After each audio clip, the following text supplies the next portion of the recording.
Okay, well, I'm going to make the last presentation about online pay-per-click. Many of you are familiar with seeing pay-per-click ads if you go to like Google or Yahoo and type in a search term. Typically, like at Google up at the top, there's three highlighted responses come up, and like about 7 down the side. Those are actually ads. And people don't pay for those ads that are sponsoring them unless you actually click on their ad and go to the landing page. What I'm going to do at the beginning is talk about and make comparisons and contrasts with traditional in-print ads compared to online ads. With traditional in-print ads, you pay for the number that are distributed. With the online ad, you only pay not if somebody sees the ad, but if they click to it and go to your landing page. And I say landing page, and that's important because in many cases, it is better not to direct them to the front page of your website, but to a landing page that is specifically constructed to be responsive and about the little ad that you put online. Secondly, in traditional in-print ads, you're going to pay whether the person sees the ad or not, and really whether or not they are a potential customer. Because if you like advertise in a newspaper or something, your ad may appear in a section that some people don't even read, don't even open, so they're never going to see it. A lot of those people that are going to see the ad are not going to be interested in the ad, so they're not going to take the time to look at it, or they're going to see the ad, they may be interested, but they're going to be interested next week, but next week the ad's not there.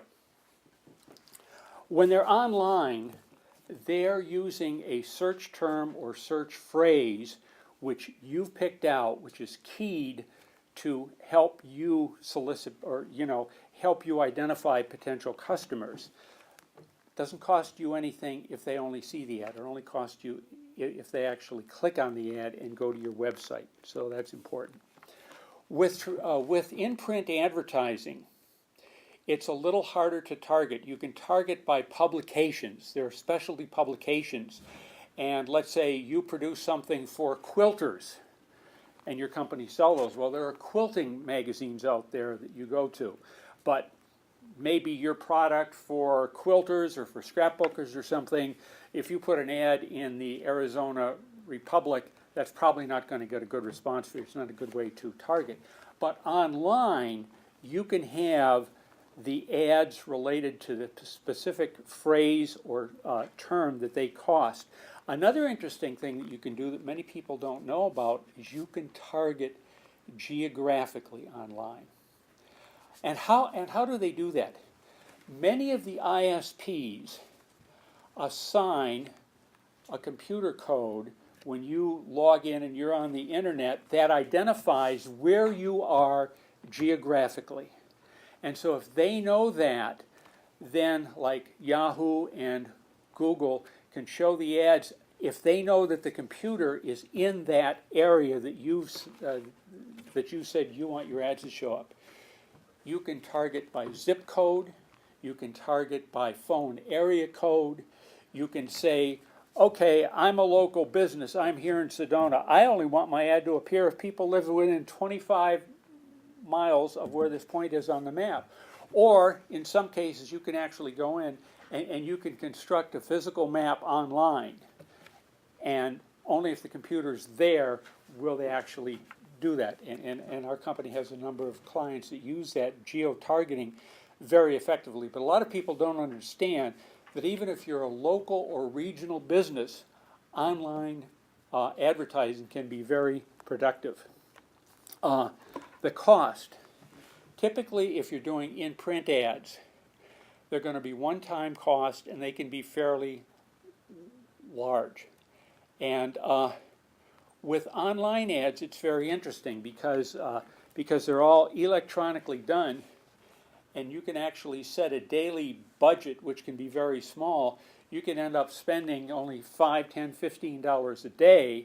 And so what you can do is you can construct an ad campaign, and you can fine-tune the ad campaign, and as it gets more and more successful by fine-tuning it, you can increase the daily budget and the number of times that your ad is going to show, giving you the opportunity for more click-throughs.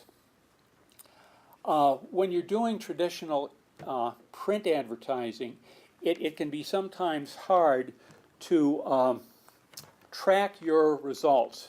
One of the ways you can do it is you can put a coupon in the ad. So if you've got a physical business and people call in with a coupon, or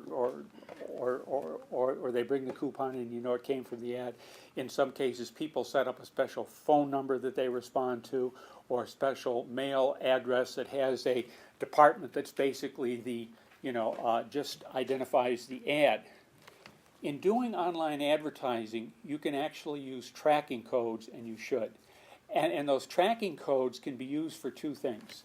Well, one is you're going to get you're going to get some information online, because both Yahoo and Google and then MSN can tell you how many times your ad's been shown, how many times it's been clicked on, so you know what your click-through rate is. But now if you put the tracking codes on your site, typically when you have an ad, you want a person to take a specific action. You want them to buy a product, you want them to sign up for a report, or you want them to do some other type of action that you're willing to pay for. And if you put the appropriate tracking codes in, you can actually track what percentage of the people who click through actually take the appropriate action that you want to see. And so what you can do is you can vary your ads. You can compare 2 or 3 different ads, and you can have Google show them equally. You can see which ones get the higher click-through rates, and then you can also measure those ads to see which ones get the best results when they actually come to the site. You can have 2 or 3 different landing pages that you want, and you can compare different elements on the landing pages and see which ones work successfully. So you can truly fine-tune it, and you get very good statistics if you put in the appropriate tracking codes. With traditional in-print advertising, it's hard to do real comparisons with ads, because basically you have to run the ad several times and just see what you get. But with online, it is very easy to make variations and to get exact statistics of how those different ads work.